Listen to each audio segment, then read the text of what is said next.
Hi everyone! So I am doing the weekly astrology a little different this week. I am experimenting where this is closer or more similar to how I would do the weekly astrology for the Soul Care Cottage, where I basically had my Soul Care planner and wrote out the weekly astrology in the planner and used that as the visual instead of just me talking.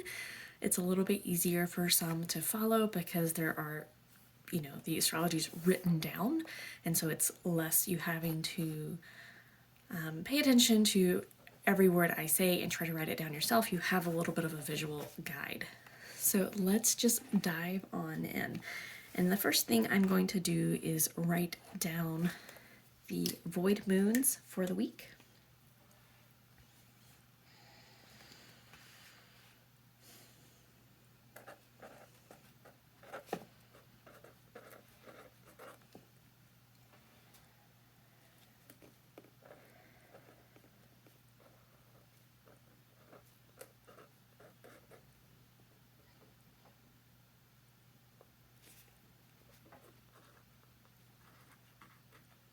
And if this is your first time with me and you aren't sure what a void moon is, a void moon is like a cosmic time out where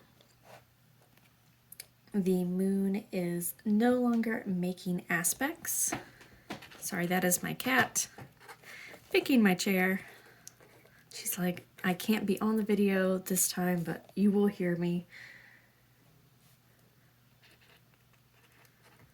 But a void moon is a time where the moon is not making any aspects, and it's basically seen as a time best used for wrapping things up, finishing things, not doing anything, and resting, but just it's not a good time for starting new projects.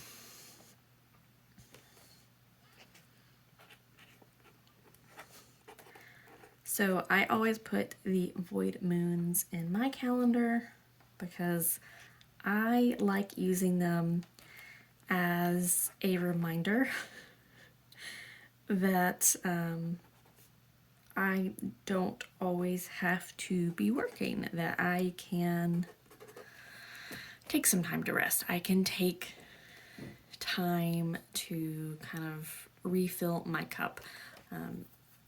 I am basically maybe you'd even say recovering workaholic, where my natural tendency is to, I have a lot of Mercury in my chart, and my natural tendency is to work and work and work and work.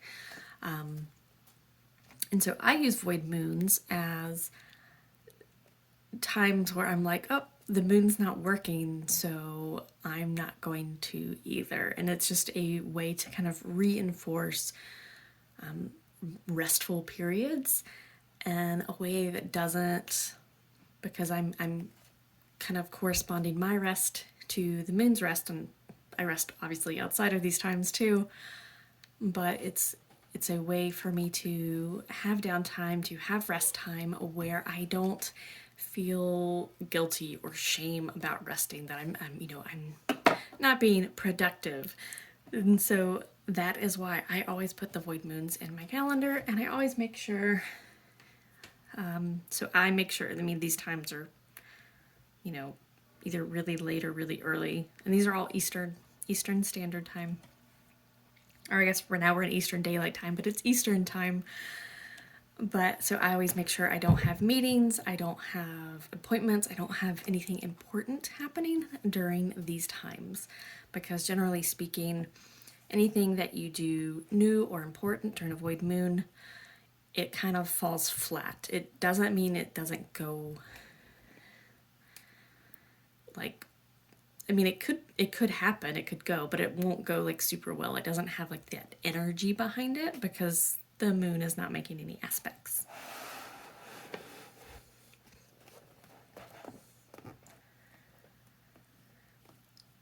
So there are quite a few transits happening on Monday.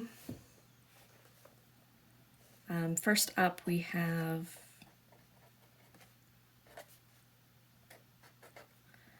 Mercury will square Jupiter.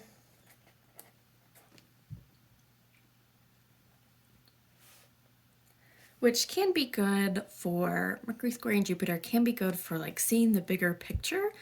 It can be good for kind of pulling back and seeing kind of like that eagle eye perspective. But what can happen with Mercury square Jupiter is we're so pulled back that we actually miss details, that we make errors, that we find ourselves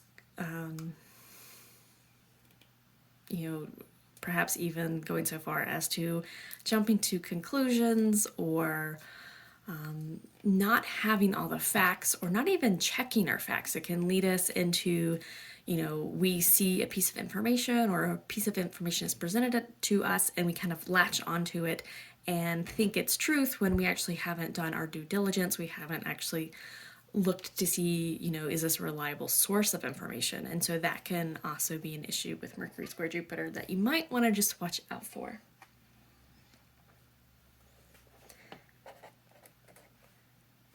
And then the Sun will square Saturn. And so just a heads up with Sun square Saturn, that can be a transit that leaves you feeling low. It can be low energy. Saturn is boundaries and restriction, and the Sun, it's our vitality and our willpower. And so this can be low as in you feel low in energy, but it also can be low in you mentally feel low and you may even feel depressed. And so that's just something to watch out for if you feel that kind of creeping up, because this does involve Saturn. You may even feel this the day before on the 2nd or the day after on the 4th. And then later in the day, Mercury will enter Gemini, which is fantastic news for Mercury because Mercury is right at home in Gemini, feels comfy, cozy.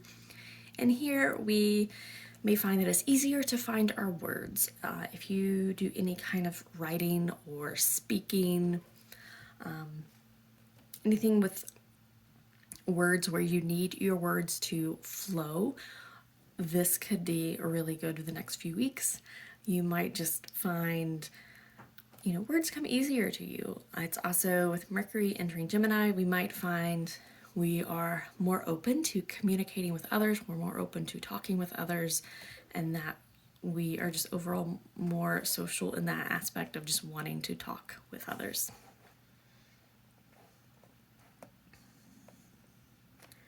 There are no major transits on Tuesday.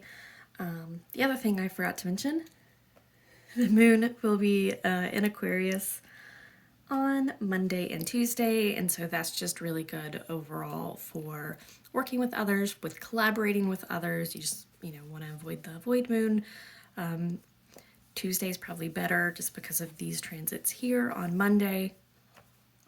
And then after this void moon on Tuesday, the moon will be entering Pisces. And so Pisces moon is all about creativity and dreams and just kind of going with the flow. There are no major transits on Wednesday. And then on Thursday,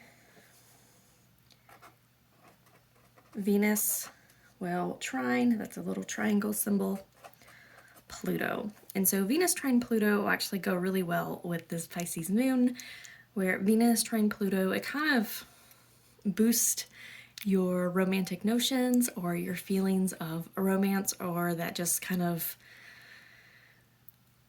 joyful feeling. And also it's really good for creativity. And so if you have creative work you want to get done, Wednesday, Thursday with the Pisces moon, and then Thursday with the Venus trine Pluto is actually really good for that.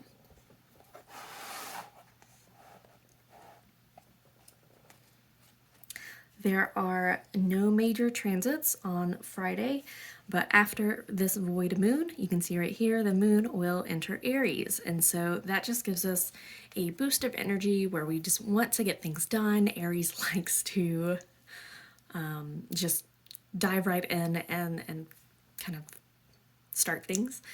And so you might find wrapping up your work week on Friday, you just are able to get a lot done.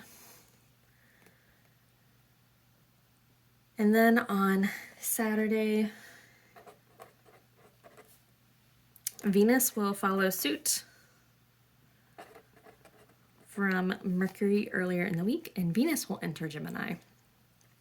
And with Venus and Gemini, we are more social in the aspect of we get our joy, we get our pleasure, Venus, from writing and speaking and talking and learning all the Gemini things. And so you might find that for the next few weeks with Venus and Gemini, you get a lot of pleasure from mental task, from challenging your mind, from learning new things, having like really in-depth intellectual conversations with others. Can be really, really fun there. And then on Sunday, which will be Mother's Day here in the States, there are no major transits. The only thing is after this void moon, the moon will, and this is all a waning moon, the moon will be leaving Aries and moving into Taurus to help ground us from the energy of that Aries moon, where we will be feeling more like spending time in nature, to getting in touch with our body, getting kind of including more sensual pleasures in our day. And this whole week, it's a waning moon. The last quarter moon is actually here on the 3rd. And so this week is all about overall like releasing, letting go, whatever is holding you back, whatever isn't serving you. This is the time to let it go, release it, kind of give it back to the earth. And with the, what's the word I'm looking for? With the intention, there we go.